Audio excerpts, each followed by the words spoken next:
पानी से पानी दीदी म्यूट कर लीजिए। हरे कृष्णा। तो लास्ट क्लास में हमने पढ़ा था कि कुछ 4 प्रकार के लोग हैं जो भगवान की शरण में नहीं आते।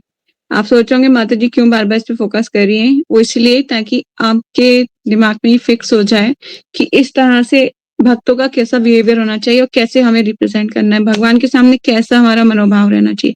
तो 4 प्रकार के कौन से लोग हैं जो भगवान की शरण में नहीं आते? जयश्री बताओगे? लास्ट क्लास में भी हमने जिक्र किया था इसका।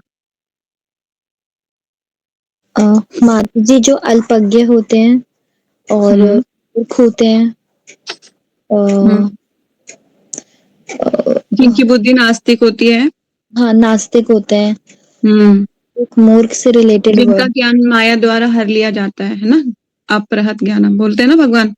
हाँ। नामाम दुष्कृतिनो मूढ़ा मूढ़ा प्रपंचन्ते नराधमा माया अहपृत ज्ञान असुर भाव माशिताम। ठीक है ना? तो ये 4 प्रकार के लोग जो भगवान की शरण में नहीं आते। और जो आते हैं वो कौन से हैं? हाँ बता दो। हाँ ईशा बोलो बोलो।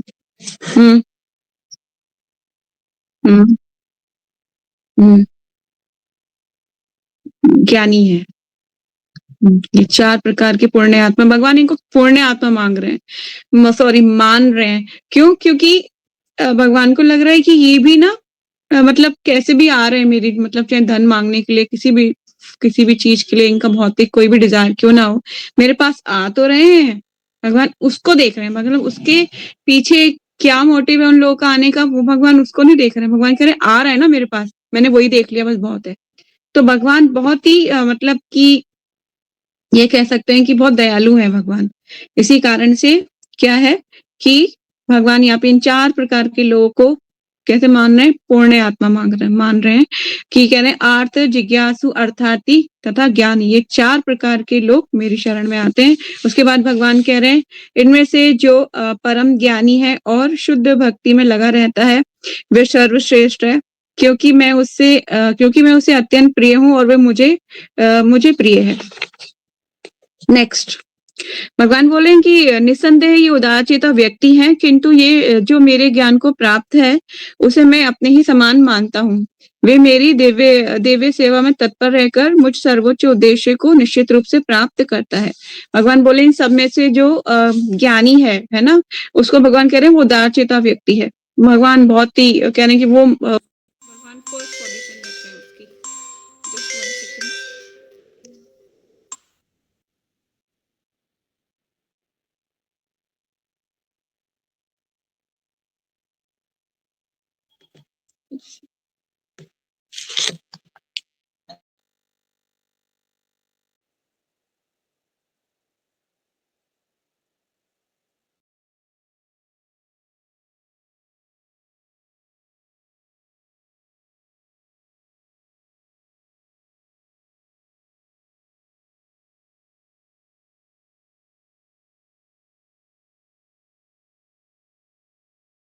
ट्वेंटी 26 से पढ़ना है।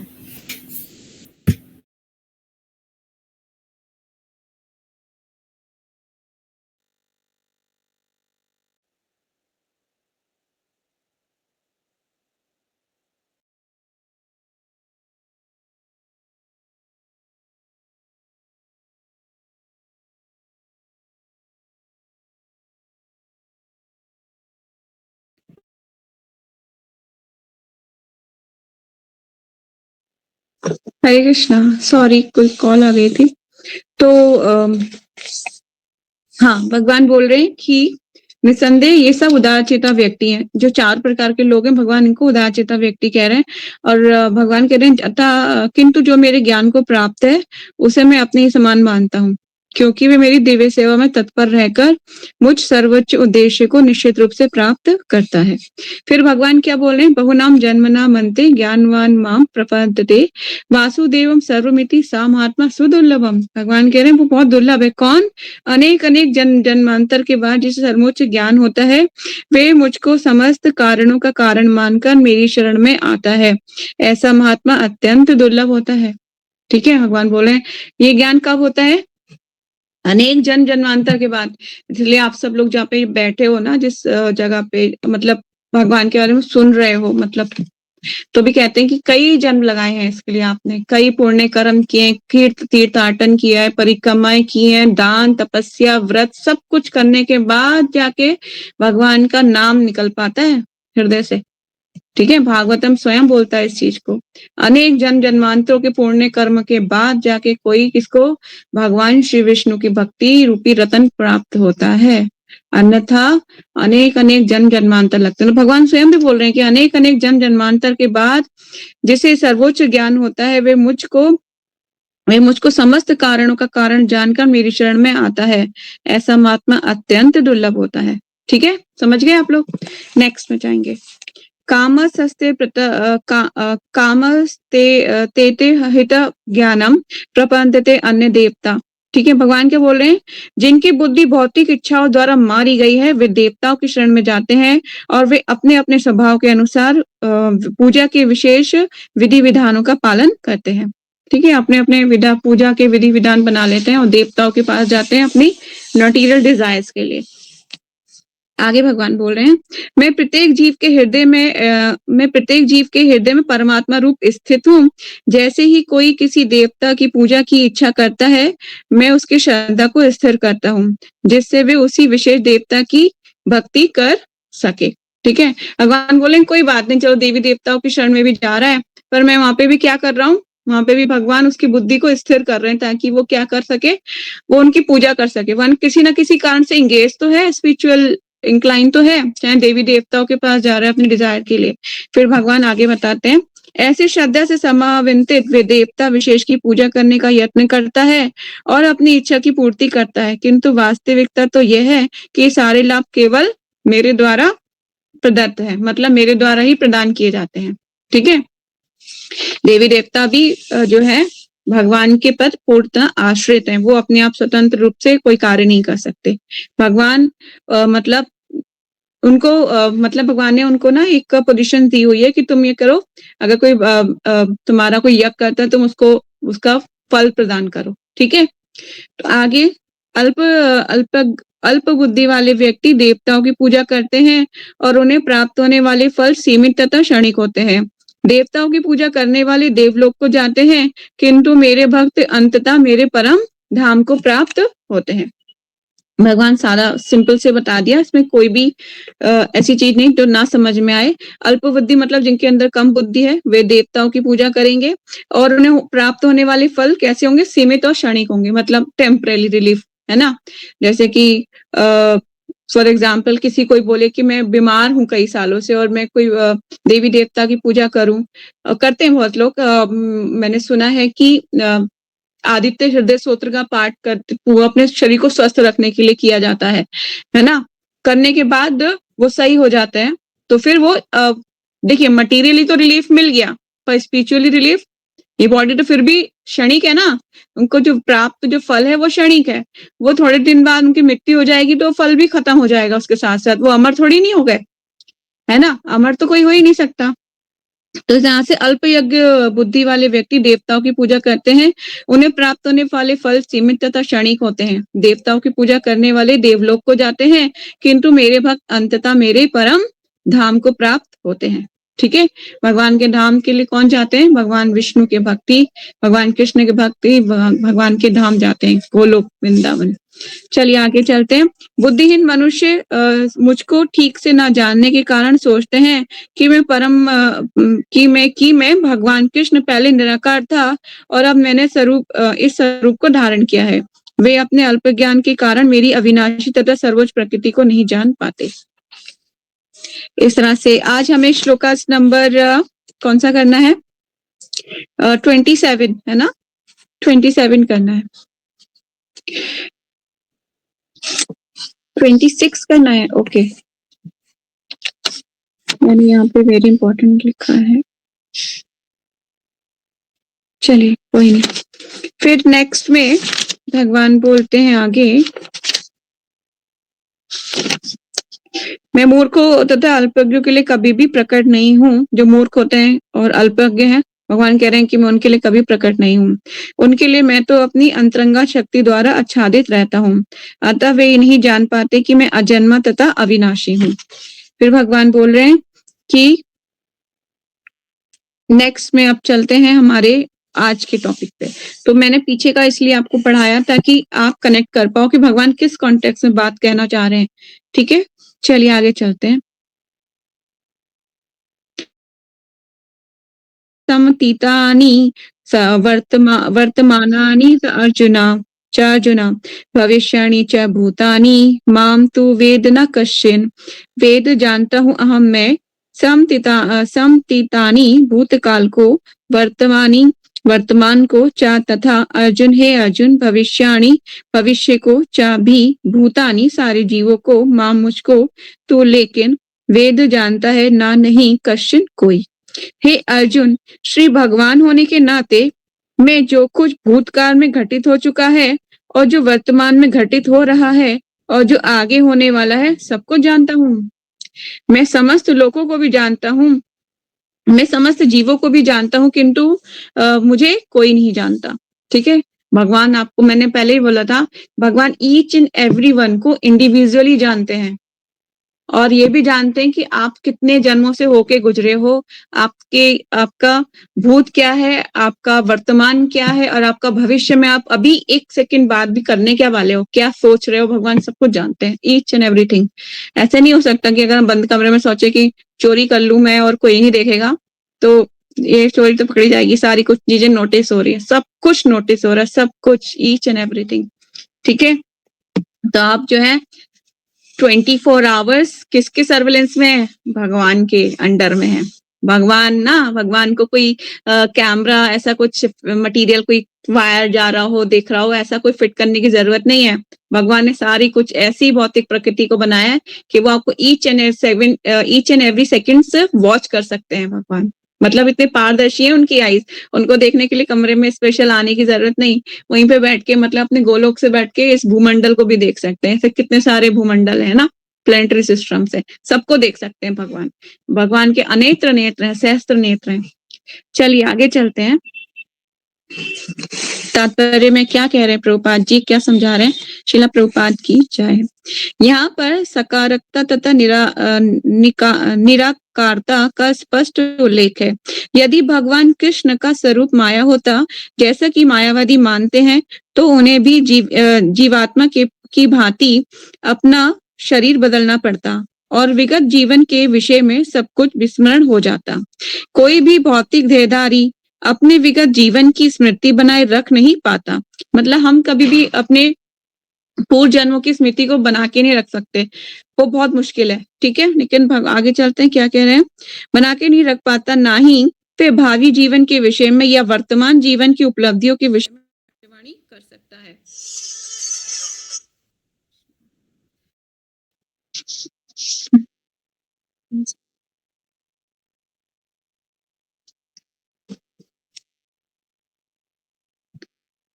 हरे कृष्णा। तो कोई भी भौतिक देहधारी अपने विगत जीवन की स्मृति बनाए नहीं रख पाता, ना ही वे भावी जीवन के विषय में या वर्तमान जीवन की उपलब्धियों के विषय में भविष्यवाणी कर सकता है। अतः वह ये नहीं जानता कि भूत, वर्तमान तथा भविष्य में क्या घट रहा है। कि भौतिक कलमश से मुक्त हुए बिना वह ऐसा नहीं कर सकता।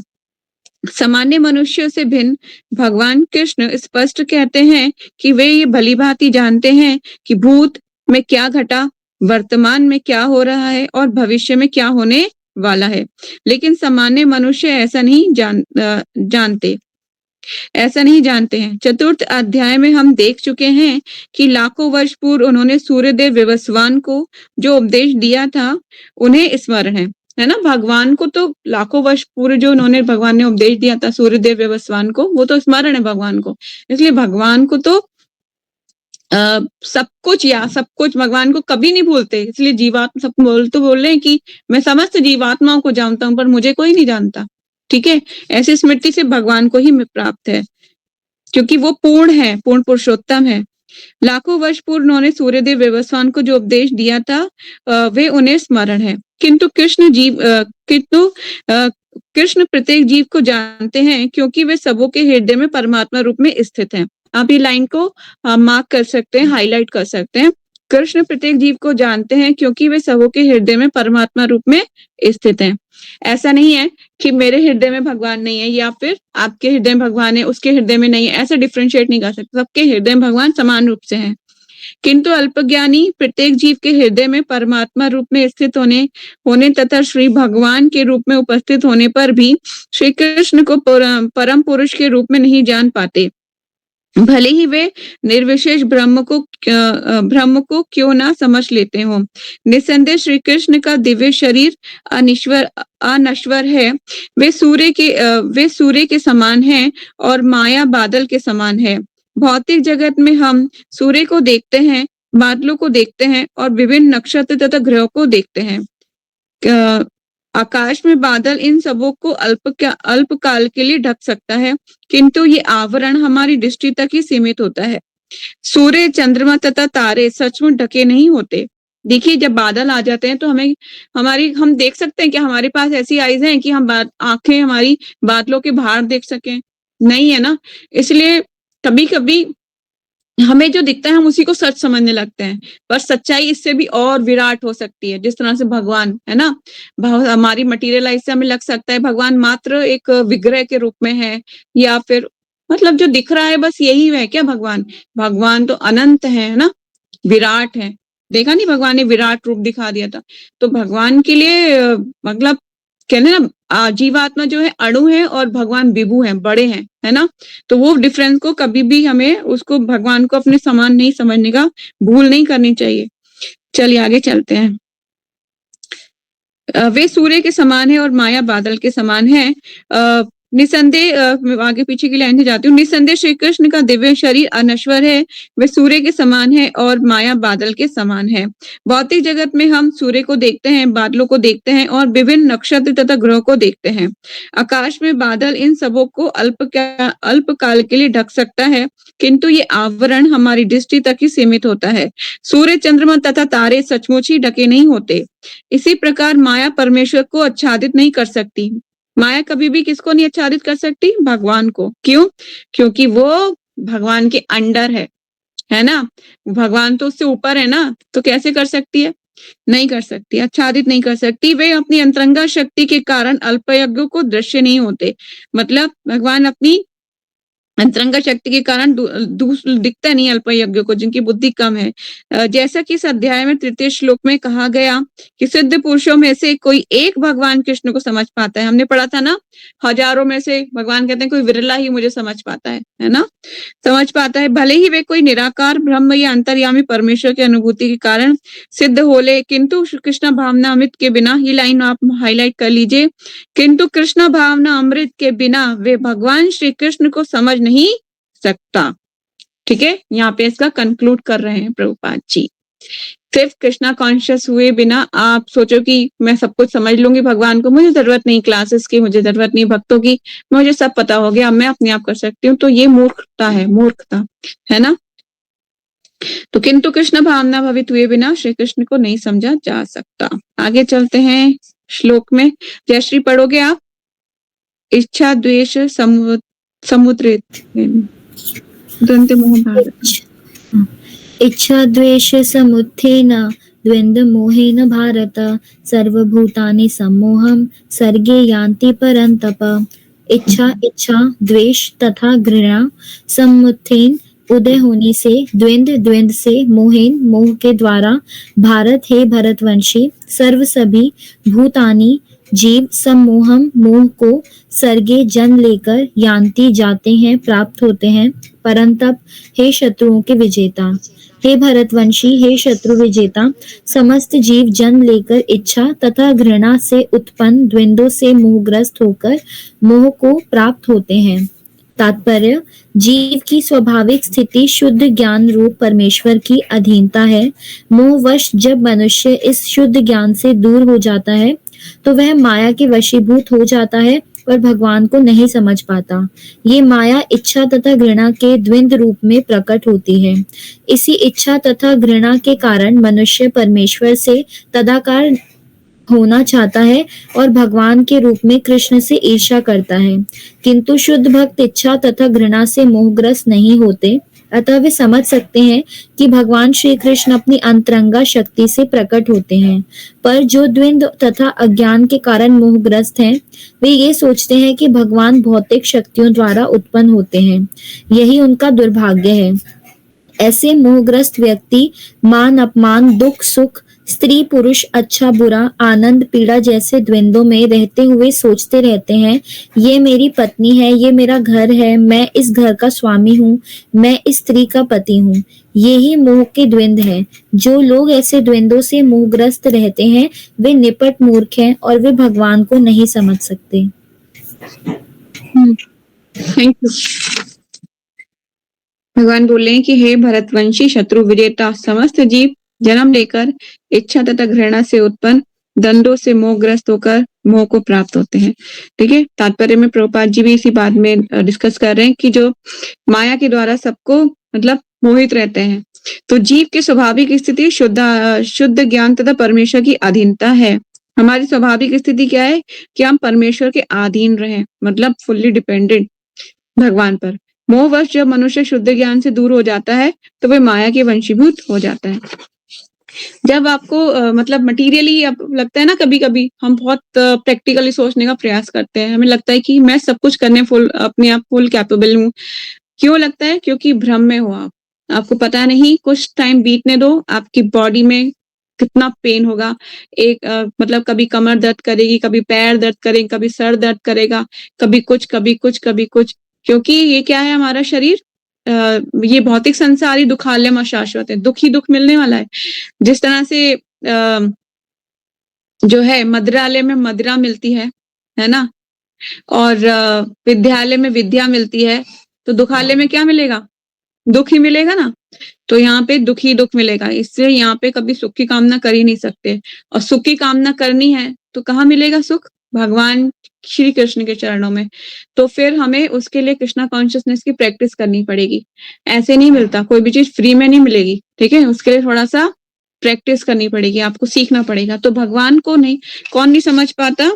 जो माया की वंशीभूत हो जाता है और भगवान को नहीं समझ पाता। वे माया इच्छा तथा घृणा के द्वंद्व रूप में प्रकट होती है। माया कैसे प्रकट होती है? इच्छा तथा घृणा के रूप में, के द्वंद्व के रूप में प्रकट होती है। इसी इच्छा तथा घृणा के कारण मनुष्य परमेश्वर से तदाकार होना चाहता है और भगवान के रूप कृष्ण से ईर्ष्या करता है। भगवान से जलन होती है। भगवान की 16,108 रानियां थी, भगवान की इतनी सारी गोपियां थी, हमें दुख होता है कि ऐसा क्यों था, कि मेरी तो एक भी नहीं है। इस तरह से जो है ना, लड़के ऐसा सोचते भगवान की सारी गर्लफ्रेंड थी, मेरी तो एक भी नहीं है। तो मतलब इस तरह से जो भगवान से ईर्ष्या करना, किंतु शुद्ध भक्त की इच्छा तथा घृणा से मोहग्रस्त नहीं होते, अतः वे समझ सकते हैं कि भगवान श्री कृष्ण अपनी अंतरंगा शक्ति से प्रकट होते हैं। पर जो द्वंद्व तथा अज्ञान के कारण मोहग्रस्त है, वे ये सोचते हैं कि भगवान भौतिक अपरा शक्ति द्वारा उत्पन्न होते हैं। यही उनका दुर्भाग्य है। ऐसे मोहग्रस्त व्यक्ति मान अपमान, दुख सुख, स्त्री पुरुष, अच्छा बुरा, आनंद पीड़ा जैसे द्वंद्वों में होते रहते हैं, रहते हुए सोचते रहते हैं। मतलब जिस तरह से हम कोई जैसे किसी की फैमिली होती है तो क्या सोचता है, मैं इसका पति हूँ और इस घर का स्वामी हूँ। आपको ये तो थोड़ा टेम्परेरी है, बहुत टेम्परेरी है ये। लेकिन हमें लगता है कि बहुत टाइम है, मैं तो अभी तो बहुत समय है, मैं तो इस घर का मालिक हूँ, ये सारी चीजें मेरी अंडर में, सब लोग मेरा कहना माने। इस तरह से जो हम मोहग्रस्त होते हैं ना, तो हम इस तरह से अपने आप को सब चीजों कंट्रोल करने के सोचते हैं, सब लोग मेरे आप पीछे पीछे घूमे। नेक्स्ट श्लोक का ईशा पढ़ोगे आप? येषा तत्वगतम पापम जनानां पुण्य कर्मणाम्।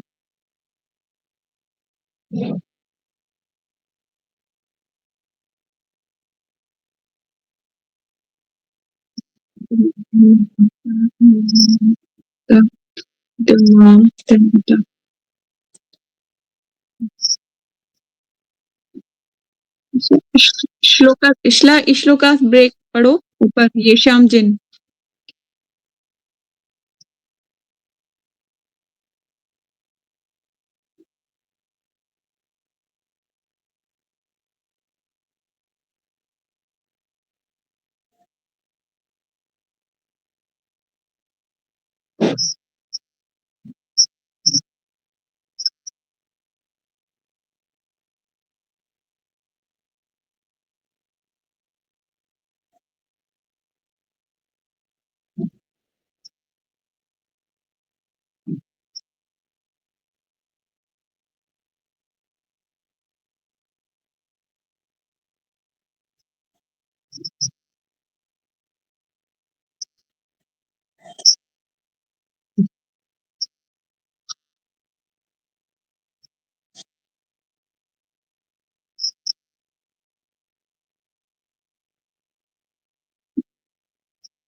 Thank you Usha. भगवान बहुत इम्पोर्टेंट है ये श्लोका। भगवान बोल रहे हैं, जिन मनुष्यों ने पुण्य कर्म पूर्व जन्मों में तथा इस जन्म में पुण्य कर्म किए हैं और जिनके पापों का पूर्णतः उच्छेदन हो चुका है, वे मोह के द्वंद्व से मुक्त हो जाते हैं और वे संकल्प पूर्वक मेरी सेवा में तत्पर होते हैं। जैसे हमने पहले भी डिस्कस किया था कि अनेक जन्मांतरों के बाद आपको भगवान की भक्ति मिलती है। बताया था ना? भगवान उसको ही यहाँ पे रिपीट कर रहे हैं कि पूर्व जन्मों में जिन्होंने अनेक पुण्य कर्म किए हैं, जिन और उनके पापों का पूर्णतः उच्छेदन हो चुका है, वे मोह के द्वंद्व से मुक्त हो जाते हैं और वे संकल्प पूर्वक मेरी सेवा में लगते हैं। मतलब भगवान की जैसे किसी को भगवान की सेवा करनी है, तो वो पूर्णतः अगर दृढ़ निश्चय नहीं है, तो डीटीज लाके वो गल विग्रह हो जाते हैं। गल विग्रह से मतलब कि डीटीज की सेवा करनी है, हाय-हाय मतलब ऐसे ही लगता रहता है भगवान बहुत मुझे तो बहुत काम करती हूँ, भगवान का बहुत सारा काम है, ये वो। इस तरह से ना बर्डन जब फील करने लगता है ना भक्त, तो वो गल विग्रह हो जाते हैं। गले में कहते हैं ना, जब गले में हम कभी-कभी देखा होगा कि यहाँ से बड़ा हो जाता है गला किसी का, बाहर निकल आता है, तो गल कहते हैं उसको, तो गल विग्रह हो जाते हैं। हमें लगता है कि अब मुझसे ना सहन नहीं हो रहा, बहुत भगवान की सेवा बहुत ज़्यादा हो गई है, बहुत बढ़ गई है डीटीज़ की सेवा, बहुत सारे डीटीज़ ले आए। तो कहने का मतलब ये है कि अगर आप सेवा नहीं कर सकते, तो डीटीज़ को लाना ही नहीं चाहिए। सेवा कर सकते हैं तभी लाना चाहिए और भगवान बोल रहे हैं कि जो मतलब मोह के द्वंद्वों से अब पूरी तरह उच्छेदन नहीं हुआ है, माया के द्वारा अभी भी बंदी है, तो वो इजीली भगवान को नहीं समझ पाएगा। भगवान उसके लिए मतलब रीचेबल भी नहीं होंगे। तो यहाँ पे श्रीमद् भागवतम में कहा गया है कि यदि कोई सचमुच मुक्ति चाहता है, तो उसे भक्तों की सेवा करनी चाहिए। कैसी? पहले उसको भक्तों की सेवा में करनी चाहिए, कुछ नहीं सीधा भक्तों की, ठीक है? क्योंकि वही जब भक्तों की सेवा होगी तो भगवान प्रसन्न होंगे। किंतु जो भौतिकतावादी पुरुषों की संगति करता है, वह इस संसार के गहन अंधकार की ओर अग्रसर होता है।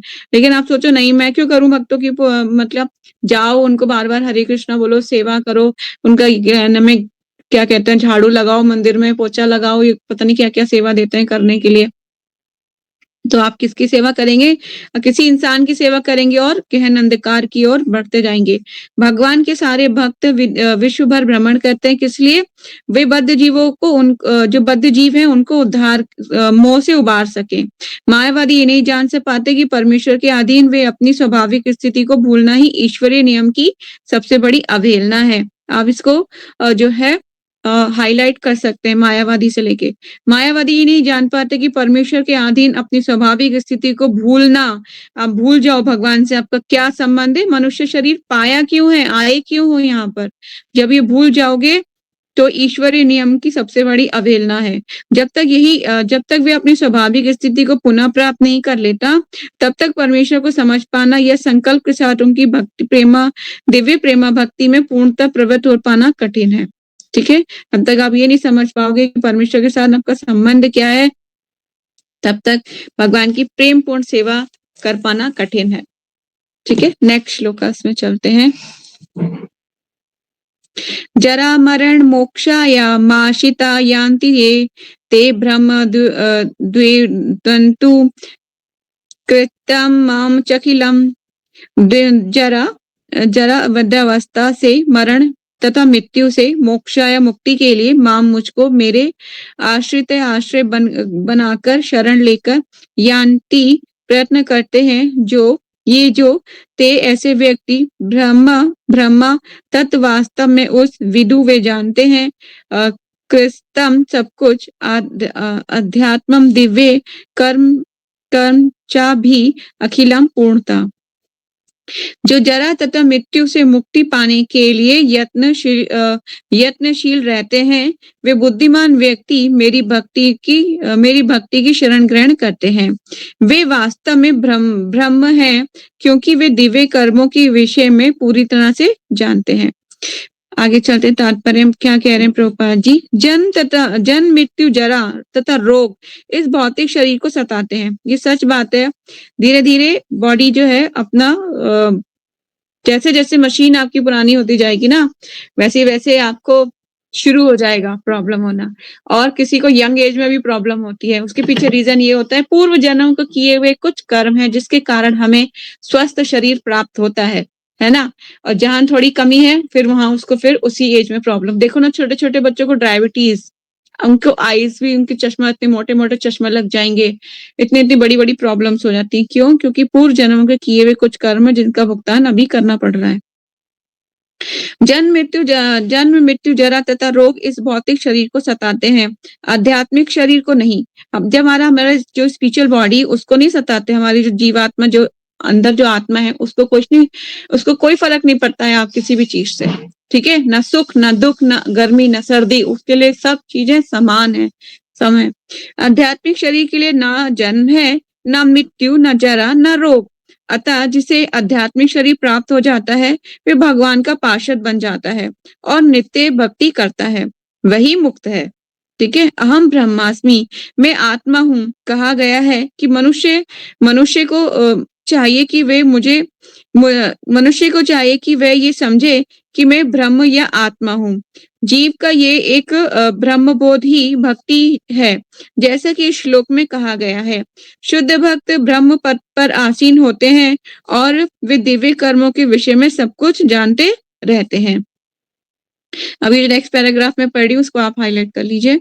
भगवान की दिव्य सेवा में रत रहने वाले 4 प्रकार के अशुद्ध भक्त हैं, जो अपने अपने लक्ष्यों को प्राप्त करते हैं और भगवत कृपा से जब वे पूर्णतः कृष्ण भावना भवित हो जाते हैं, तो परमेश्वर की संगति का लाभ उठाते हैं। किंतु देवताओं के उपासक कभी भी भगवत धाम नहीं पहुंच पाते। ठीक है? यहाँ तक कि अल्पज्ञ ब्रह्मभूत व्यक्ति भी कृष्ण के परम धाम गोलोक वृंदावन को प्राप्त नहीं कर पाते। एक सेकंड। Yes. किंतु देवताओं के उपासक कभी भी भगवत धाम नहीं पहुंच पाते। ये लाइन, ये पैराग्राफ यहाँ तक मार्क करना है। यहाँ तक कि अल्पज्ञ ब्रह्मबुद्ध व्यक्ति भी कृष्ण के परम धाम गोलोक वृंदावन को प्राप्त नहीं कर पाते। जो अल्पज्ञ होते हैं, ब्रह्मभूत होते हैं व्यक्ति, माया के द्वारा जिनकी बुद्धि हर ली गई है, वो कभी भी परम धाम गोलोक वृंदावन को प्राप्त नहीं कर पाते। केवल एक ऐसा व्यक्ति जो कृष्ण भावनामृत में कर्म करते हैं, ध्यान से ये पैराग्राफ मार्क कर लीजिए। केवल ऐसे व्यक्ति जो कृष्ण भावनामृत में कर्म करते हैं, माम आश्रिता, वे ही ब्रह्मभूत कहलाने के अधिकारी होते हैं, क्योंकि वे सचमुच ही कृष्ण धाम पहुंचने के लिए प्रयत्नशील रहते हैं। ऐसे व्यक्तियों को कृष्ण के विषय में कोई भ्रांति, मतलब कोई शिकायत नहीं रहती। उन्हें पता होता है सुप्रीम पर्सनैलिटी ऑफ गॉड कौन है? भगवान स्वयं श्री कृष्ण ही भगवान है। ठीक है? उन्हें कोई डाउट नहीं होता, ना कोई संशय होता है किसी भी चीज को लेके। उसमें कोई भ्रांति नहीं रहती और वे सचमुच ब्रह्म है। ये पैराग्राफ हाईलाइट कर लीजिए। नेक्स्ट पैराग्राफ फिर करना है, जो लोग भगवान की अर्चा स्वरूप की पूजा करने में लगे रहते हैं या भव बंधन से मुक्ति पाने के लिए निरंतर भगवान का ध्यान करते हैं, वे ही ब्रह्म अभिभूत आदि के तात्पर्य को समझते हैं, जैसा कि भगवान ने अगले अध्याय में बतलाया है। ठीक है, तो मतलब भगवान की निरंतर भक्ति करते रहने वाले ही भगवान को समझ सकते हैं, क्योंकि हरे कृष्णा मंत्र का जप करने से ही क्या हो जाएगा, आपका हृदय शुद्ध होगा। जैसे ही साफ जगह पे भगवान उसी जगह पे निवास करते हैं जहाँ पे सफाई हो, गंदी जगह पे नहीं आते भगवान। गंदी से मतलब कि आपके हृदय में काम, क्रोध, लोभ, मोह, मत्सर्य नामक राक्षस अगर गंदगी बैठी हुई है तो भगवान कभी भी समझ में आने वाले नहीं है। जब तक आप हरे कृष्णा महामंत्र का जप करेंगे, आपका हृदय शुद्ध होगा, तब भगवान का रियलाइजेशन होगा, तब आपको लगेगा हाँ कृष्णा अब मैं आपको अच्छे से देख सकती हूँ, क्योंकि अब मुझे आप एक्चुअल में भगवान दिखाई दे रहे हैं विग्रह में। पहले तो हमें लगता है जिसका ब्लैक मार्बल और व्हाइट मार्बल, बस हम ऐसे ही समझते हैं भगवान को। ठीक है, इसके आगे धूप बत्ती दिखाने से क्या मिलेगा इन्हें, भगवान खा भी रहे हैं, लेके थाली आ गए। ऐसे लोग जो बातें बोलते हैं, आप समझ लीजिए वो मूर्ख हैं, बहुत नंबर 1 के। ठीक है ना, आगे नेक्स्ट श्लोक का जयश्री पढ़ोगे। सा अधिभूत अधिदेवम साधिभूताधिदेवं माम साधियज्ञं च ये विदु प्रयाणकाले अपि च मामं ते विदुर्युक्तचेतस। स अधिभूत तथा भौतिक जगत को चलाने वाले सिद्धांत, अधिदेवम समस्त देवताओं को नियंत्रित करने वाले, माम मुझको, स अधियज्ञम तथा समस्त यज्ञों को नियंत्रित करने वाले, च भी ये जो विदु जानते हैं, प्रयाण मृत्यु के काले समय में, अपि भी च तथा माम मुझको, ते वे विदु जानते हैं, युक्त चेतस जिनके मन मुझ में लगे हैं, जो मुझ परमेश्वर को मेरी पूर्ण चेतना में रहकर मुझे जगत का, देवताओं का तथा समस्त यज्ञ विधियों का नियामक जानते हैं, वे अपनी मृत्यु के समय भी मुझ भगवान को जान और समझ सकते हैं। तात्पर्य, कृष्ण भावनामृत में कर्म करने वाले मनुष्य कभी भी भगवान को पूर्णतया समझने के पथ से विचलित नहीं होते। कृष्ण भावनामृत के दिव्य सानिध्य से मनुष्य ये समझ सकता है कि भगवान किस तरह भौतिक जगत तथा देवताओं तक के नियामक हैं। धीरे धीरे ऐसी दिव्य संगति से मनुष्य का भगवान में विश्वास बढ़ता है। अतः मृत्यु के समय ऐसा कृष्ण भावना भावित व्यक्ति कृष्ण को कभी भुला नहीं पाता। अतः वह सहज ही भगवत धाम गोलोक वृंदावन को प्राप्त होता है। ये 7वां अध्याय विशेष रूप से बताता है कि कोई किस प्रकार से पूर्णतया कृष्ण भावना भावित हो सकता है। कृष्ण भावना का शुभारंभ ऐसे व्यक्तियों के सानिध्य से होता है जो कृष्ण भावना भावित होते हैं। ऐसा सानिध्य आध्यात्मिक होता है और इससे मनुष्य प्रत्यक्ष भगवान के संसर्ग में आता है और भगवत कृपा से वह कृष्ण को भगवान समझ सकता है। साथ ही वह जीव के वास्तविक स्वरूप को समझ सकता है और यह समझ सकता है कि किस प्रकार जीव कृष्ण को भुलाकर भौतिक कार्यों में उलझ जाता है। सत्संगति में रहने से कृष्ण भावना के क्रमिक विकास से जीव ये समझ सकता है कि किस प्रकार कृष्ण को भुलाने से वह प्रकृति के नियमों द्वारा बद्ध हुआ है। वह ये भी समझ सकता है कि यह मनुष्य जीवन कृष्ण भावनामृत को पुनः प्राप्त करने के लिए मिला है। अतः इसका सदुपयोग परमेश्वर की अहेतुकी कृपा प्राप्त करने के लिए करना चाहिए। इस अध्याय में जिन अनेक विषयों की विवेचना की गई है वे हैं दुख में पड़ा हुआ मनुष्य, जिज्ञासु मानव, अभावग्रस्त मानव, ब्रह्म ज्ञान, परमात्मा ज्ञान, जन्म मृत्यु तथा रोग से मुक्ति एवं परमेश्वर की पूजा। किंतु जो व्यक्ति वास्तव में कृष्ण भावनामृत को प्राप्त है वह विभिन्न विधियों की परवाह नहीं करता। वह सीधे कृष्ण भावनामृत के कार्यों में प्रवृत्त होता है और उसी से भगवान कृष्ण के नित्य दास के रूप में अपनी स्वाभाविक स्थिति को प्राप्त करता है। ऐसी अवस्था में वह शुद्ध भक्ति में परमेश्वर के श्रवण तथा गुणगान में आनंद पाता है। उसे पूर्ण विश्वास रहता है कि ऐसा करने से उसके सारे उद्देश्यों की पूर्ति होगी। ऐसी दृढ़ श्रद्धा दृढ़ व्रत कहलाती है और यह भक्ति योग या दिव्य प्रेमा भक्ति की शुरुआत होती है। समस्त शास्त्रों का भी यही मत है। भगवद गीता का यह 7वां अध्याय इसी निश्चय का सारांश है। इस प्रकार श्रीमद् भगवद गीता के 7वें अध्याय भगवत ज्ञान का भक्ति वेदांत तात्पर्य पूर्ण हुआ। Thank you so much Shri. तो भगवान लास्ट में कंक्लूड करें कि जो मुझ परमेश्वर को मेरी पूर्ण चेतना में रहकर मुझे जगत का देवताओं का तथा समस्त यज्ञ विधियों का नियामक जानते हैं, वह अपनी मृत्यु के समय भी मुझे भगवान को जान और समझ सकते हैं। बहुत स्पष्ट है, इसमें कुछ भी ऐसा नहीं जो नहीं समझ में आया होगा। स्पष्ट बोल दिया भगवान ने कि जो मुझे परम भगवान के रूप में जानता है ना, जिसने मतलब जिसको कोई डाउट ही नहीं है कि भगवान है और मेरी हर जगह से भगवान मेरी मदद करते हैं और Krishna as supreme personality of God है, जो ये जानता है अंत समय और भगवान की नित्य भक्ति में लगा रहता है, तो क्या उसे अंत समय भगवान याद नहीं आएंगे?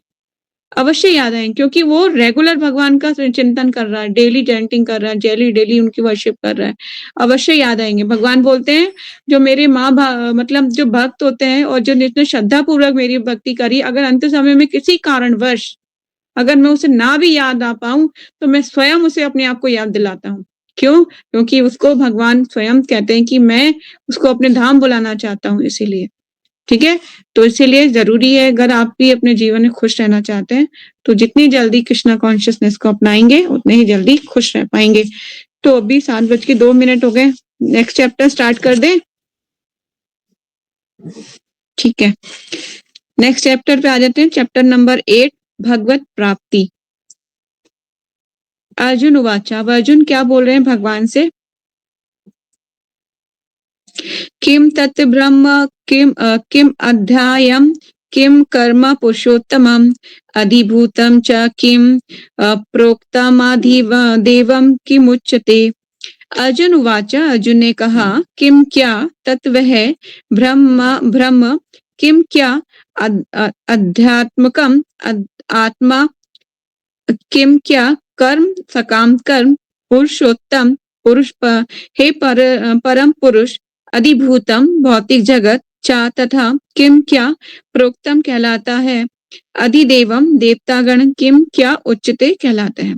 अर्जुन ने कहा, अब भगवान अर्जुन ना कभी क्वेश्चन पूछ रहे हैं भगवान से, बहुत अच्छे क्वेश्चन पूछते हैं अर्जुन, जो मतलब वो अपने लिए नहीं, वो तो स्वयं भक्त हैं भगवान के, उन्हें कोई डाउट ही नहीं है कृष्णा कौन है क्या नहीं, वो सिर्फ हमारे लिए पूछ रहे हैं ना।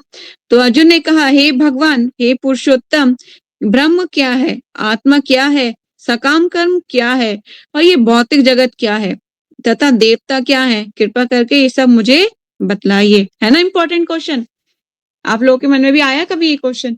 कौन है देवता, कौन है भगवान, कौन है भौतिक जगत क्या है, आत्मा क्या है, सकाम कर्म क्या है ना? कितने सारे क्वेश्चन एक बारी में पूछ लिए उन्होंने। गिने कितने क्वेश्चन है इसमें? एक, ब्रह्म हे पुरुषोत्तम ब्रह्म क्या है, दूसरा आत्मा क्या है, तीसरा सकाम कर्म क्या है, चौथा भौतिक जगत क्या है, पांचवा देवता क्या है और छठा कोई कृपा करके सब मुझे बताइए भगवान, ये सारा कुछ मुझे बता दीजिए। 5 question, 1 2 3 and 4 and 5 question Arjun ने एक ही बारी में पूछ लिए। चलते हैं तात्पर्य, प्रभुपाद जी क्या कह रहे हैं इस अध्याय में। भगवान कृष्ण अर्जुन के द्वारा पूछे गए ब्रह्म क्या है आदि के प्रश्नों का उत्तर देते हैं। भगवान कर्म भक्ति तथा योग को शुद्ध भक्ति की व्याख्या करते हैं। श्रीमद् भागवतम में कहा गया है कि परम सत्य परम ब्रह्म परमात्मा तथा भगवान के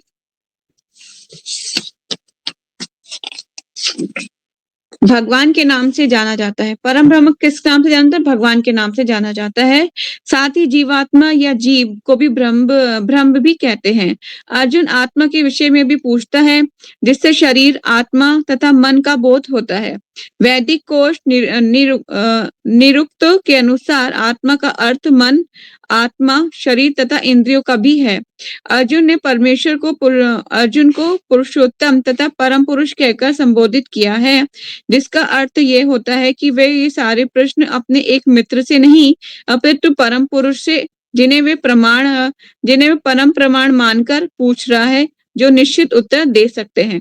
ठीक है, उसे कोई डाउट नहीं है कि भगवान कि इनसे मैं क्वेश्चन पूछ रहा हूँ, ये उत्तर दे पाएंगे कि नहीं। उसको पता है कि भगवान मेरे सब क्वेश्चनों का आंसर दे सकते हैं। पढ़ोगे Jayashree next question, next sorry shloka. अधियज्ञ कथं कोऽत्र देहस्मिन् मधुसूदन प्रयाणकाले च कथं ज्ञेयोऽसि नियतात्मभिः।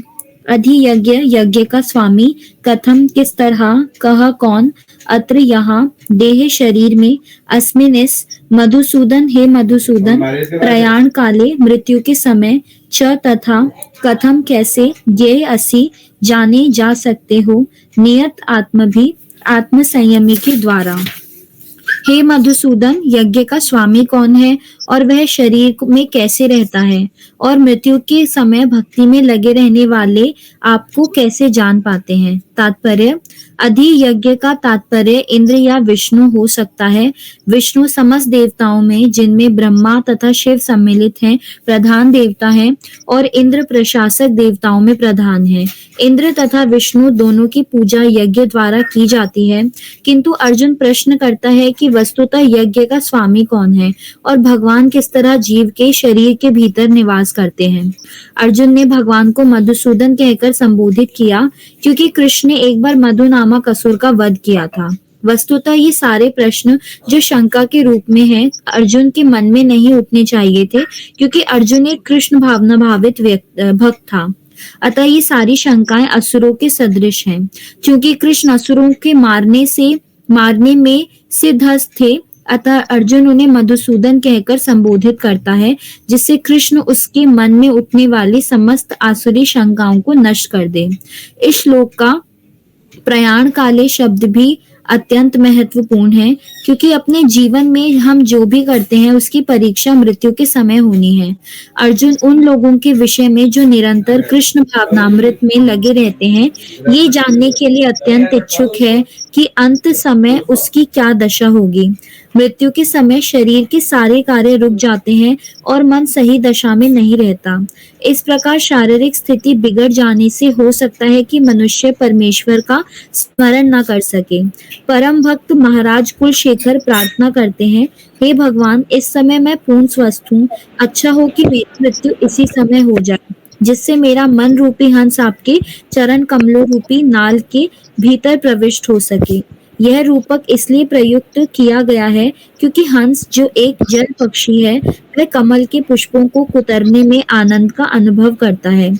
इस तरह वह कमल पुष्प के भीतर प्रवेश करना चाहता है। महाराज कुलशेखर भगवान से कहते हैं कि इस समय मेरा मन स्वस्थ है और मैं भी पूरी तरह स्वस्थ हूँ। यदि मैं आपके चरण कमलों का चिंतन करते हुए तुरंत मर जाऊं, तो मुझे विश्वास है कि आपके प्रति मेरी भक्ति पूर्ण हो जाएगी।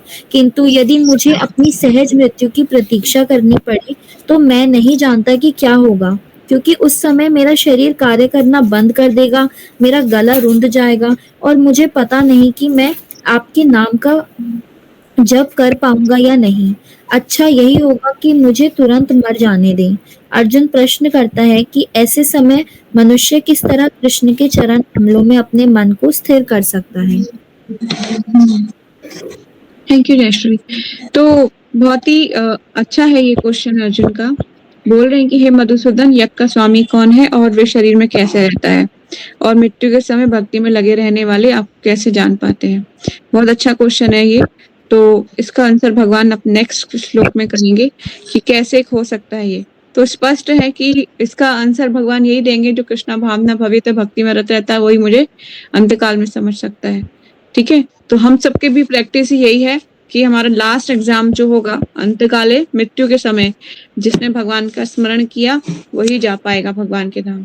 अगर आपकी चेतना किसी घर में, पति में, कार्य में, किसी भी चीज में लगेगी, तो आप, या फिर कुत्ते में भी क्यों नहीं है, तो कुत्ते की योनि ले जाओगे।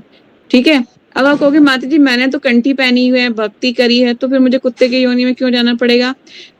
क्यों? क्योंकि आपकी चेतना अभी उसमें प्रवेश कर गई है।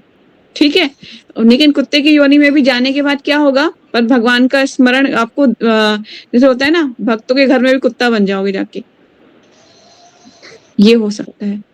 क्योंकि देखो मंदिर के बाहर भी कुत्ते बंधे हुए रहते हैं ना, और कुछ कुत्ते ऐसे होते हैं जिनको बहुत लग्जरी लाइफ जीते हैं। क्यों जीते हैं? पूर्व जन्म में कुछ अच्छे कर्म किए थे उन्होंने, और बस उनकी चेतना कुत्ते वाली थी तो कुत्ते की योनि में आ गए, पर पूर्व जन्म में कुछ पुण्य कर्म किए जिसके कारण वो लग्जरी लाइफ जीते हैं। देखा होगा आपने, है ना?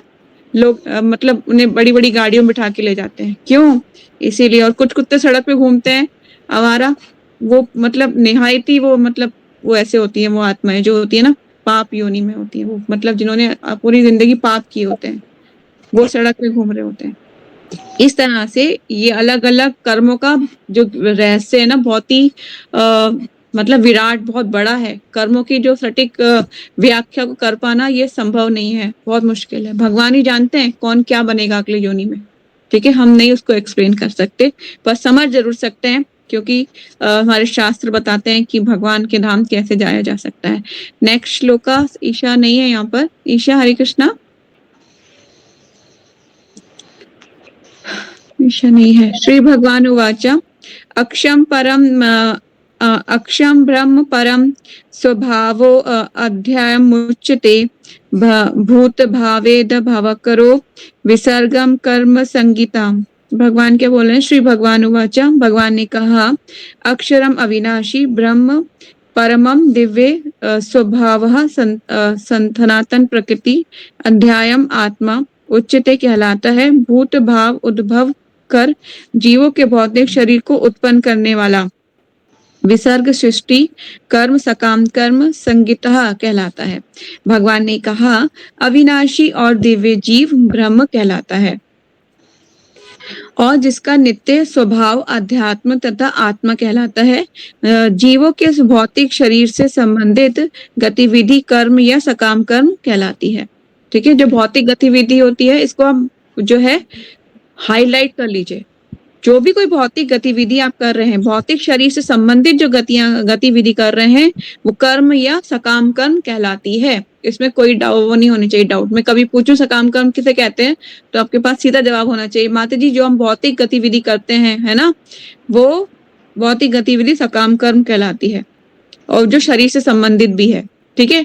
शरीर से संबंधित भौतिक गतिविधि सकाम कर्म कहलाती है। This is very important. आगे चलते हैं तात्पर्य में।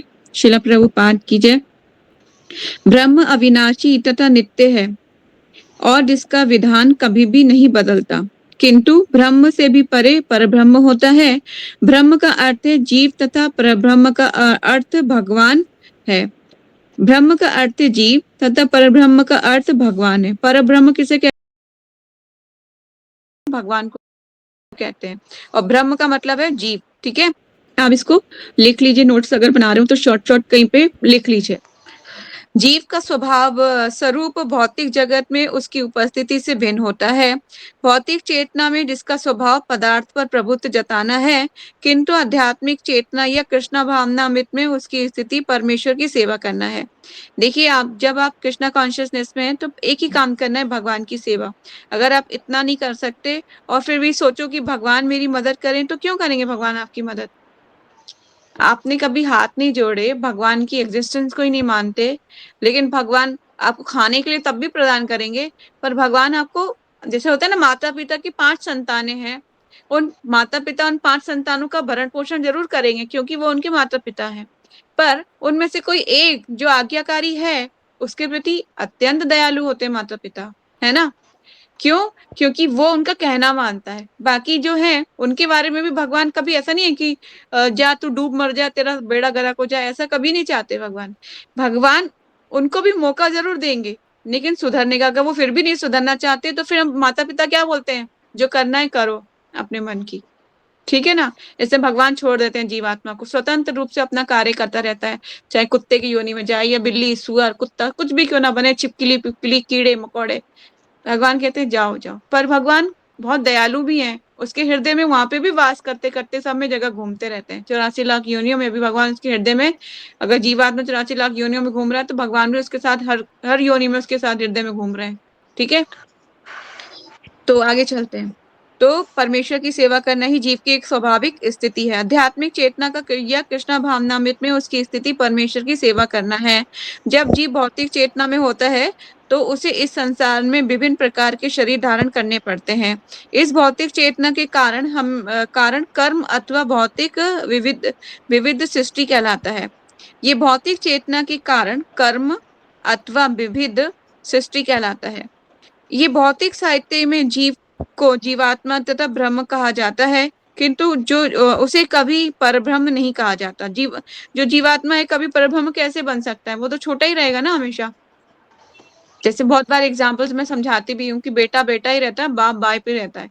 बेटा बाप कैसे बन सकता है? वो पॉसिबल ही नहीं है। वो जितना बड़ा होता जाएगा, बाप भी उतने ही बड़े होते जाएंगे, पिता भी, है ना? तो बराबरी कैसे हो सकती है? हो ही नहीं सकती। तो जीवात्मा विभिन्न स्थितियां ग्रहण करता है, कभी कभी वे अंधकार पूर्ण भौतिक प्रकृति से मिल जाता है और पदार्थ को अपना स्वरूप मान लेता है। तो वे परा आध्यात्मिक प्रकृति के साथ मिल जाता है, इसीलिए वे परमेश्वर की तटस्थ शक्ति कहलाता है। ठीक है, वो तट पे रहता है, कभी वो आगे, कभी वो रहता है भगवान की अंतरंगा शक्ति के अंदर, कभी बहिरंगा शक्ति के अंदर, इसीलिए वो बीच में रहता है, इसलिए उसे क्या कहते हैं? तटस्थ शक्ति। ठीक है, भौतिक तथा आध्यात्मिक प्रकृति के साथ अपनी पहचान के अनुसार ही उसे भौतिक या आध्यात्मिक शरीर प्राप्त होता है। भौतिक प्रकृति में वह 84 लाख योनियों में से 84 लाख योनियों में से कोई भी शरीर धारण कर सकता है, किंतु आध्यात्मिक प्रकृति में उसका एक ही शरीर होता है। भौतिक प्रकृति में वह अपने कर्म के अनुसार कभी मनुष्य रूप में प्रकट होता है, तो कभी देवता, पशु, पक्षी के रूप में प्रकट होता है। स्वर्गलोक की प्राप्ति तथा वहां का सुख भोगने की इच्छा से वे कभी कभी यज्ञ संपन्न करता है, किंतु जब जब उसका पुण्य क्षीण हो जाता है, तो वे पुनः मनुष्य रूप में पृथ्वी पर वापस आ जाता है। ठीक है, तो वापस आ जाएगा पृथ्वी पर। अब कैसे आएगा? चलिए तात्पर्य प्रभुपाद जी बताएंगे। पृथ्वी पर वापस आ जाता है, ये प्रक्रिया क्या कहलाती है? कर्म कहलाती है। छंदोदय उपनिषद में वैदिक यज्ञ अनुष्ठानों का वर्णन मिलता है। यज्ञ की वेदी में 5 अग्नियों को 5 प्रकार की आहुतियां दी जाती हैं। ये 5 अग्नियां स्वर्गलोक, बादल, पृथ्वी, मनुष्य तथा स्त्री रूप मानी जाती हैं और श्रद्धा, सोम, वर्षा, अन्न या वीर्य ये 5 प्रकार की आहुतियां हैं। यज्ञ प्रक्रिया में जीव अभिष्ट स्वर्गलोकों की प्राप्ति के लिए विशेष यज्ञ करता है, उन्हें प्राप्त करता है। जब ये यज्ञ का पूर्ण क्षीण हो जाता है, तो जीव पृथ्वी पर वर्षा के रूप में उतरता है। बताया था ना मैंने आपको, जीवात्माएं सारी वर्षा के रूप में उतरती हैं। तो जीव पृथ्वी पर वर्षा के रूप में उतरता है और अन्न का रूप ग्रहण करता है। फिर कहाँ पे? पृथ्वी पर। कैसे? जब वर्षा होती है तो अन्न का अन्न बनता है ना। सारी फसलें कैसे पकती है? वर्षा के कारण ही उनके अंदर जो है फल पकते हैं। फूल, पहले फूल आएगा, फिर फल आएगा, पेड़ों पे भी आते हैं ना। और फिर अन्न का रूप ग्रहण करता है। इस अन्न को मनुष्य खाता है और जिससे वे वीर्य में परिगृत होता है और स्त्री के गर्भ में जाकर फिर से मनुष्य रूप ग्रहण करता है। ठीक है, समझ में आ गया कैसे होता है ये सारा चक्र? पहले जैसे स्वर्गलोक की प्राप्ति हुई, माँ के पुण्य क्षीण हुए, आया पृथ्वी, जब उसको वर्षा के कारण इस पृथ्वी लोक पे आया, आने के कारण वो भूमि में जो वर्षा हुई इस पे गिरा, फिर वो पका, अन्न के रूप में पका। फिर अन्न को किसी ने जो है खाया, खा के वो वीर्य में परिवर्तित हुआ और फिर वो माता के गर्भ में स्थित हुआ और फिर वो मनुष्य शरीर लेके वापस आ गया। ये प्रोसेस है जीवात्मा का आने का इस संसार में। ठीक है, जिन्होंने पुण्य कर्म किए हैं उनके लिए बोल रही हूँ। ठीक है, जो स्त्री के गर्भ में जाकर फिर से मनुष्य रूप में धारण करता है, ये मनुष्य पुनः यज्ञ करता है और फिर पुनः वही चक्र चलता है। इस प्रकार जीव शाश्वत रीति से आता और जाता रहता है, आएगा जाएगा, आएगा जाएगा। किंतु कृष्ण भावना भावित पुरुष ऐसे यज्ञों से दूर रहता है। हम कभी भी ऐसे यज्ञ नहीं करते जो शॉर्ट टर्म लाभ पहुंचाएं। ठीक है, वे सीधे श्री कृष्ण भावनामृत ग्रहण करता है और इस प्रकार ईश्वर के पास वापस जाने की तैयारी करता है। ये पैराग्राफ बहुत इंपॉर्टेंट है, इसको आप हाईलाइट कर लीजिए, वेरी इंपॉर्टेंट लिख लीजिए। भगवत गीता के निर्विशेषवादी भाष्यकार बिना कारण ही कल्पना करते हैं कि इस जगत में ब्रह्म जीव का रूप धारण करता है और इसके समर्थन में भी गीता के 15वें अध्याय के 7वें श्लोक में उद्धृत करते हैं। किंतु इस श्लोक में भगवान जीव को मेरा शाश्वत अंश भी कहते हैं। ममेवांशो जीवलोका जीवभूता सनातना मनः षष्ठानि इंद्रियाणि प्रकृतिस्थानि कश्यति। तो ये 15वें अध्याय का श्लोक है, छठा। भगवान का ये अंश जीव भले ही भौतिक जगत में आ गिरता है, किंतु परमेश्वर अच्युत कभी नीचे नहीं गिरता। भगवान कभी भी नीचे नहीं गिरते। अतः ये विचार कि ब्रह्म जीव का रूप धारण करता है ग्राह्य नहीं है। ये स्मरण रखना होगा कि वैदिक साहित्य में ब्रह्म जीवात्मा और परब्रह्म परमेश्वर से पृथक माना जाता है। ठीक है, जो ब्रह्म मतलब जीवात्मा जो है, पर ब्रह्म से हमेशा ही अलग पृथक ही माना जाएगा, वो कभी एक नहीं माना जा सकता। तो आज हम यही पढ़ेंगे। कोई क्वेश्चन, कोई डाउट? श्लोक नंबर 4 से हम नेक्स्ट वीक कंटिन्यू करेंगे। हरे कृष्णा माता जी। हाँ जी। माता जी, मुझे पूछना था कि समटाइम्स ना ट्राई करते हुए भी हमें घृणा हो जाती है किसी से, घृणा in the sense jealousy type की, तो उससे कैसे बचा जाए? घृणा मतलब कि अच्छा, हम उससे नफरत करने लगते हैं, राइट? हाँ मतलब या फिर मतलब कोई एग्जाम है या फैमिली में ही कोई है हाँ। कि उससे जैसे जलन टाइप की, इसके पास ऐसा क्यों है, ये तो हम्म ऐसा है, फिर भी इसके पास ये सब चीजें हैं, तो उन सब हम्म। चीजों से हम कैसे बच सकते हैं? आपको देखो, हमें सारा ज्ञान पता होता है, फिर भी हम उसको कभी अप्लाई नहीं करते। सबसे बड़ी प्रॉब्लम ये है। आपको पता है कि उसके पुण्य कर्म है, तो वो मतलब उसके पास वो उसका फल भोग रहा है ना? पर उससे जेलेसी की बात ही नहीं है कोई भी। भाई, वो फॉर एग्जाम्पल, कोई इंसान रिच है तो उसने कुछ पुण्य कर्म किए हुए हैं, और कोई इंसान पुअर है तो उसने उसकी कोई पाप कर्म है जिसके कारण वो उसको धन चाहिए, फिर भी वो मतलब बहुत प्रयत्न करता है, नहीं मिल पाता, है ना? तो किसी की ऑपुलेंस को देख के, किसी की सुंदरता या टैलेंट को देख के, या किसी भी चीज को, मुझे नहीं पता क्या है इसके पीछे, मतलब और चीजें क्या है, स्पेसिफिक क्वेश्चन आपका, पर लेकिन मैं एक रैंडमली आंसर करूंगी। कभी भी ऐसा कोई दिखता है, कभी ऐसा आपको सामने वाला दिखे, तो आप समझिए कि वो पुण्य आत्मा है, उसने कुछ पुण्य कर्म करके आया हुआ है। ठीक है, और उसके हृदय में भगवान विराजमान है। बस उसको आप जो है एक संभाव से देखिए। भगवान बोलते हैं ना, सब जीवों में संभाव रखता है, वो मुझे अत्यंत प्रिय है। तो भगवान का प्रिय बनना चाहते हो ना, तो संभाव रखो। आप ये सोचो कि उसके पास उसने कुछ पुण्य कर्म किए, भगवान ने पहले बहुत बता चुके हैं स्पष्ट था कि पुण्य कर्म का फल मिलता है, वही उसको उच्च लोकों में, धनवान कुलों में जन्म मिलता है। पढ़ा था ना हमने पीछे के चैप्टर्स में। तो फिर ये चीजें अप्लाई करो, इसको सोचो। ऐसा नहीं है मैं किसी के टैलेंट को देख के जेलस करूं, या फिर किसी के पास बहुत ऑपुलेंस है उसे देख के, या फिर कोई बहुत इंटेलिजेंट है, या उसके मार्क्स मेरे से ज्यादा आ गए, मैं उससे ज्यादा पढ़ाई करती थी, उसके मार्क्स से ज्यादा क्यों आ गए। ऐसे मेरे साथ भी हो चुका है। मैं 18 आवर्स पढ़ाई करती थी, पर मेरी फ्रेंड जो है 4 आवर्स ही पढ़ाई करती थी। उसका फर्स्ट डिवीजन आ गया, मेरा सेकंड डिवीजन आ गया। क्यों? क्योंकि कहने का मतलब ये है कि उसके पुण्य कर्म ज्यादा है मेरे से, है ना?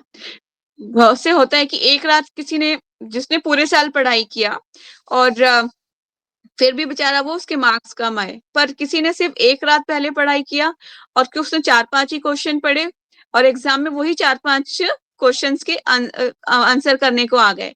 तो क्या होता है, ये सारा पुण्य कर्म ही होते हैं। उसके पूर्व जन्म में उसको सारी मतलब ये स्वीकृतियां हैं उसके पास, जो इकट्ठी हैं, उसको वो मिलेगा, है ना? किसी के पास नहीं है, उसको नहीं मिलेगा। बहुत से लोगों को बहुत टाइम लगता है, बहुत से लोगों को बहुत जल्दी जल्दी अचीवमेंट मिलती है लाइफ में। तो उनके पुण्य कर्म होते हैं उसके पीछे। हाँ, ऐसा नहीं है सेम सेम अकाउंट क्या होता है क्या कभी किसी के पास? सेम नहीं हो सकता। ये जीवात में सारी डिफरेंशिएट, सबकी अलग अलग है। किसी, इसीलिए मैंने आपको पहले भी सिखाया था कि आपस में कभी भी एक दूसरे के ये नहीं सोचना कि वो 21 राउंड्स करती है, वो तो मतलब बहुत ज्यादा माला करती है, या मैं उससे ज्यादा करूं, मतलब इस तरह से ईर्ष्या द्वेष की भावना मत रखना। सबका अकाउंट भक्ति में अलग अलग होता है। हो सकता है किसी की संस्कृत बहुत अच्छी है, किसी का बातचीत करना, मतलब जो अच्छे से पढ़ पाता है। अलग अलग क्वालिटीज सबके अंदर होती है ना? आपके अंदर भी बहुत अच्छी कोई क्वालिटी होगी, आप सर्च करो कौन सी क्वालिटी है आपके अंदर। सबके अंदर होती है। हर हर जीवात्मा ने को भगवान ने एक कुछ ना कुछ अच्छा टैलेंट जरूर दिया हुआ है। ठीक है, वो आपके पास जो है वो उसके पास नहीं है। ये सोचो कि भगवान ने उसके कुछ पुण्य कर्म है जिसके कारण से वो उसको अभी भोग रहा है, मतलब, है ना? उसको उसके ऊपर कभी जलन मत करो, भगवान की कृपा मानो उसके ऊपर। कर्मों का सारा, ये सारे कर्मों का गणित है, इसको हमें अप्लाई करना चाहिए। सब कुछ सीखने के बाद अगर अप्लाई नहीं करोगे तो फिर दुखी रहोगे। इसलिए अप्लाई करो। ठीक है, किसी से नहीं करनी ईर्ष्या द्वेष। आपके पास जो भी चीज़ें आती हैं, मैंने क्या सिखाया था, जो भी हर इंसान आस-पास है, वो एक जैसे कोई स्टेज पे कुछ लोग आते हैं और कोई माता-पिता बनता है, कोई बहन बनता है, बस इस तरह से ये संसार रंगमंच के जैसा। इसमें सब लोग आएँगे, कोई मिलेंगे आपसे, कोई जाएँगे, इस तरह से ही रहेंगे। पर आपको अपने मतलब अपने अंदर रेक्टिफिकेशन, अपने अंदर मॉडिफिकेशन करना है। दूसरे को चेंज करने के बारे में आप मत सोचो, उसका काम है, उसका नहीं, उसके मेंटर का काम है उसको चेंज करना, ठीक है? आप अपने अंदर वर्क करो, अपने ऊपर वर्क करो, अपने को सुधारने की। हो सकता है कुछ चीज़ें होती हैं, जिनके कारण हम पीछे रह जाते हैं। अगर हम प्रैक्टिस करें तो हम जो भगवान के प्रिय बन सकते हैं, है ना? भक्ति में तो प्रैक्टिस ही इम्पोर्टेंट है। ठीक है? और कोई क्वेश्चन है? डाउट? माता जी, जैसे अभी हमने पढ़ा था कि जीवात्माएं फसल या अन्न के रूप में आती हैं नीचे, लेकिन जैसे कुछ अगर फसल खराब हो जाती है तो मतलब उनका क्या होता है? या वो खराब हो जाती है या उनमें कोई जीवात्मा होती है? होती है ना, होती है, बिल्कुल होती है। जो फसलें खराब हो गई हैं, खराब चीज़ों को क्या किया जाता है? क्या किया जाता है? उसमें ढोर खाते हैं, नहीं खाते हैं जानवर? खाते हैं ना? जानवरों के लिए तो खराब नहीं है वो, जानवर खाते हैं। जानवर खाते हैं तो उनके जो उनके उससे जो वो खाएँगे वो फिर आप मतलब फिर दूसरी योनि मतलब कि वो फिर से मतलब करेंगे, संग करेंगे, मेल फीमेल का संग होगा, फिर से उसमें से योनि निकलेगी, वो पुरुष की हो सकती पुरुष तो नहीं कह सकती मैं, उसकी जो जानवर की योनि अगर किसी गाय ने खा लिया तो उसकी फिर गाय का बच्चा या गाय का मतलब हो सकता है ना कुछ भी। इस तरह से किसी जानवर ने कुत्ते ने खा लिया तो कुत्ते की योनि में आ जाएगा। अलग-अलग मनोवृत्ति में बता तो रही हूँ इंसान की जो जिस कॉन्शसनेस में वो आया है, सोच रहा है, उस कॉन्शसनेस को वो कंटिन्यू करेगा फर्दर। समझ गए हो आप? ये सारी तो प्लानिंग सब कुछ मतलब पहले से ही सब पूरा इसका गणित बहुत बड़ा है, इसको समझ पाना इतना आसान काम नहीं है, ठीक है? तो ये कंटिन्यू करेगा आगे कि जिसने अगर सड़ गया है तो पशु खाएँगे, ढोर खाएँगे तो फिर उनसे जो जिस फ़ॉर्म में भी जिसने भी खाया उस फ़ॉर्म में उस वो जीवात्मा आ जाएगी फिर से उसमें, ये तो होगा ही होगा। और कोई क्वेश्चन? नहीं है? ईशा आपका कोई क्वेश्चन है? नहीं। तो ठीक है, यहीं वाइंड अप करते हैं श्लोकास नंबर 4 चैप्टर नंबर 8 हम नेक्स्ट